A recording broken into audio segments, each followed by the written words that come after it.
Sudbury. Mike's from Montreal originally. Both now work at the business. Originally it was just Carol who started it, and we got so busy that Mike had to actually come and work for us also. So the owners are always in-house, and they're really lovely people, so don't hesitate to come in and meet them. One thing we do at our shop that kind of sets us apart from the other shops is we tend to be a little more towards the contemporary designs. So not so much the flowers you've always seen. It seems in the flower industry everybody's stuck on the same pictures from 1974 and 1984. All those. And contemporary design often involves less flowers and more kind of updated exotic greenery to accompany the flowers. So they become little pieces of art, or little sculptures. So instead of just flowers stuck in everywhere, you get more tailored pieces. Again, more suitable for the home. It doesn't take up a lot of space, but it's still got that big dramatic impact to them. This picture's been around forever, and it gets ordered so much online. And every time that picture comes into the shop, I'm the first one to put it in the underneath of the pile, make somebody else do it. Like me. Yeah, I won't do. I can't do those. They scare me. This is just again. That is one of those floral arrangements by numbers. 3 carnations, 2 carnations, 1 carnation, fill it in, fill it. So it's just taking something, same basket and everything, starting with a focal flower. A nice, pretty focal flower, like the shocker lily. It's got, some impact to it, adding a few flowers just around. So there's not really a lot going on here, so people think, well, it's missing something. I'm missing half my arrangement. That's the way kind of contemporary goes. You have a little bit in a focal area coming out from it, and there's some dead space, You need to rest your eyes somewhere. Whereas on this thing, there's no safe place to rest your eyes. It's just busy everywhere. So this is a little more tailored and something fresh and modern.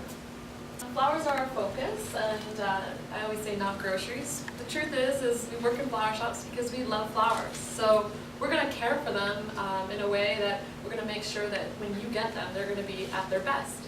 The truth is this flower really is no longer alive. It's been cut from the plant, and it's basically just surviving on the water that you provide it and the food that you provide it with. And the better you do to care for them, the longer you will enjoy your arrangement.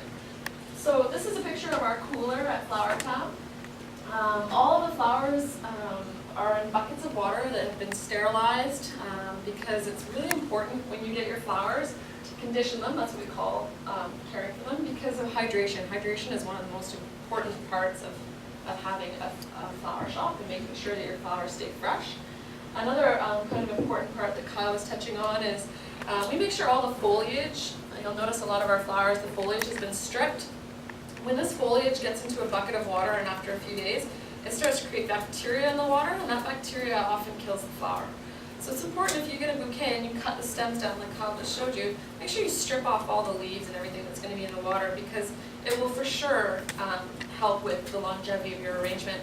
And in that little packet that you get of flower food, there's a chemical in there essentially that helps with keeping the bacteria down, feeding the flower, and ensures good hydration. So if you ask your florist for a few extra packets or whatnot, I hear that a little bit of tiny little bit of bleach and a little bit of sugar, that kind of thing, if you don't have, it will help just keep that flower fed for the time that you have it, and it'll make it even nicer. Another thing about going to a flower shop that's kind of important is we get to know you. We get to know your style. We get to know what it is you're looking for, what you want to send, what other people, their style is. So if you build a relationship with your flower shop or your florist, when somebody calls and says, I want to send flowers to so-and-so, we go, oh yeah, she's a customer of ours. We know she loves, Fuji's and greens and whites. It goes with the style of her house. Same thing if you're sending flowers. We know your style. We know how you want to be represented, whether you're sort of a little bit more traditional or more modern, contemporary, that kind of thing. And you build a relationship with us so that you always, are happy or satisfied with what flowers you get or that are sent on behalf of you, and you'll for sure get that phone call, thanks for the flowers. So it's important to build a relationship, I think, with your flower shop. And I know you can buy flowers at the grocery store, but often they're sitting outside in room temperature, and they're kind of past their prime essentially because they've sort of blown open the roses. Whereas we keep them nice and cool so that when you get them, that's when they're sort of going to be at their peak, and you'll enjoy them a lot more. So that's why it's important to come and visit us.